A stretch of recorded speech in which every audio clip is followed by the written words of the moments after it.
ওনার বাবা এবং মা দুজনই বাঘের আক্রমণে মারা গিয়েছে সুন্দরবনে। গোলপাতা কাটতে গেছিল আমার আব্বু। আর আম্মু গেছিল এই পোনা মানে বাগদা পোনা ধরতে। আপনার একটু সাপোর্ট হবে।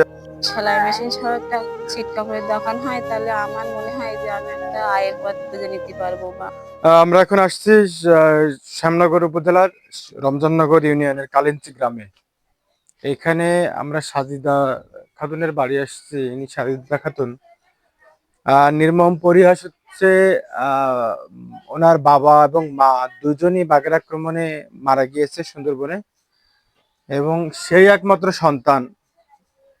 তো সাজিদার স্বামীও আহ, অনাকাঙ্ক্ষিতভাবে তারও অকাল মৃত্যু হয়েছে। তার এক সন্তান, সে এই বাড়িতেই হচ্ছে বসবাস। তো এরকম একজন মানুষের কাছ থেকে আমরা তার জীবন সংগ্রামের হচ্ছে গল্প শুনবো।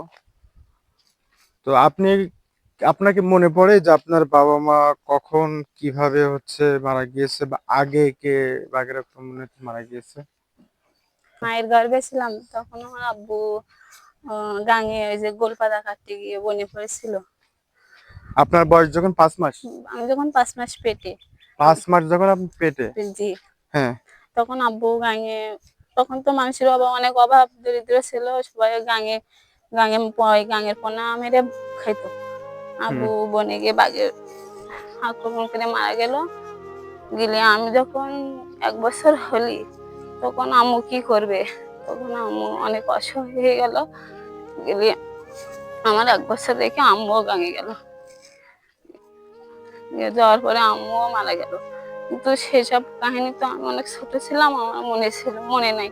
কিন্তু যখন বড় হলাম, আপনজন পাড়া প্রতিবেশীর কাছে অনেক শুনলাম, শুনে অনেক কষ্ট লাগে এখন। মানে কি হয়েছিল? আপনার বাবা কি করতেছিল সুন্দরবনে? কিভাবে আপনি কি শুনছিলেন? ওই যে গোলপাতা কাটতে গিয়েছিল আমার আব্বু, আর আম্মু গেছিল এই পোনা মানে বাগদা পোনা ধরতে। হুম। তারপরে ওনারা কি সাথে কে কে ছিল? ওই দিনের ঘটনাটা একটু বলেন, বাবার ঘটনাটা। হ্যাঁ, ওই দিনে মনে করেন আমি তো অনেক ছোট ছিলাম, আমি তো জানি না, কিন্তু পাড়া প্রতিবেশীর কাছে শুনেছি যে অনেকে নাকি ছিল, কিন্তু তারা তাকে বাঁচাতে পারেনি, বাঘ নাকি ধরে নিয়ে চলে গেল। তারপরে অনেক এরপরে লাশটা ফিরে নিয়ে আসতে পেরেলো। হুম। তখন আপনি আপনার মায়ের পেটে? জি। তো আপনার জন্মের কত বছর পরে আপনার মা আমার মারা যায়? 1 বছর পর। হুম। তো তারপরে আপনি আপনার কাদের সাথে কে আপনাকে হচ্ছে মানুষ করলো তারপর থেকে? তারপর থেকে একটা নানি আছে, নানির কাছে মানুষ হয়েছি। নানি মনে করেন যে লোকের কাছে সে সাহায্য চেয়ে মানুষ করেছে। করার পরে নানি মামুরা বিয়ে দিল, তারপরে স্বামীরাও মারা গেল। এখন এই বাচ্চাটা নিয়ে অনেক কষ্টে আছে। তো আহ এখন আপনি কিভাবে চলেন? আপনার সংসার কিভাবে চলে? এখন মনে করেন যে ওই লোকের ঘেরে লোকের দিন মজুরি কাজ কাম করি, তারপরে লোকজন নিতে চায় না, বাচ্চা নিয়ে তাদের কাজ কাম করতে পারিনি। মানে এর বাড়ি একটু মনে করেন এখন খাঁচায় দিলে একটু কিছু দেয় কি। আপনার একটু সাপোর্ট হবে। আমরা আপনাকে ছোট একটু সহযোগিতা করতে চাই।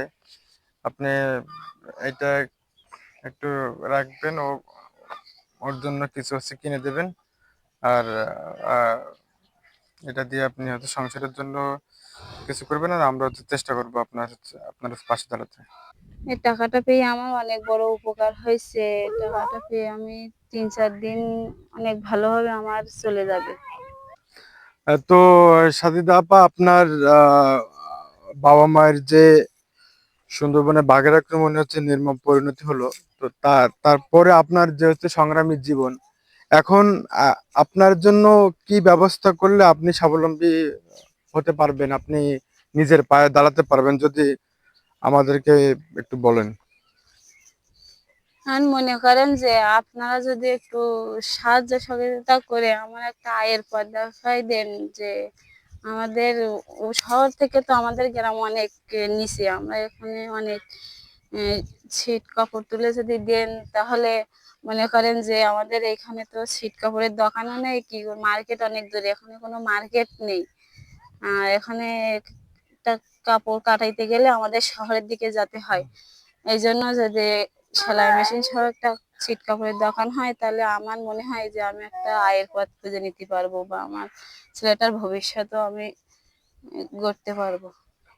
আপনি কি নিজে হচ্ছে সেলাইয়ের কাজ করতে পারেন? এখন পারি টুকটাক। টুকটাক পারেন? জি। যদি একটা সেলাই মেশিন হয় তা বা কিছু ছিট কাপড় হয়, আপনি সেটা দিয়ে ভালো আয় করতে পারবেন। জি। আসলে সাজিদা খাতুনের মতো সুন্দরবন উপকূলে এরকম অসংখ্য বাঘের আক্রমণে নিহত পরিবার খুবই মানবেতর জীবনযাপন করতেছে। তার উজ্জ্বল দৃষ্টান্ত হচ্ছে সাজিদা খাতুন, যার বাবা মা দুইজনই সুন্দরবনে বাঘের আক্রমণে মারা গিয়েছে। শাহিদার উম, বাবা যখন মারা যায় সে সে তখন হচ্ছে তার মায়ের গর্ভে, এবং তার জন্মের 1 মাস এক আহ, এক বছর এক বছর পরে তার মাও সুন্দরবনে মাছ ধরতে গিয়ে বাঘের আক্রমণে মারা যায়। তো এরকম অসংখ্য গল্প রয়েছে, সেই গল্পের পিছনে আমরা চেষ্টা করছি তাদেরকে নিয়ে কাজ করার জন্য। তো আশা করি আপনাদেরকে হচ্ছে পাশে পাবো। আল্লাহর কাছে দোয়া করি আপনারা ভালো থাকেন।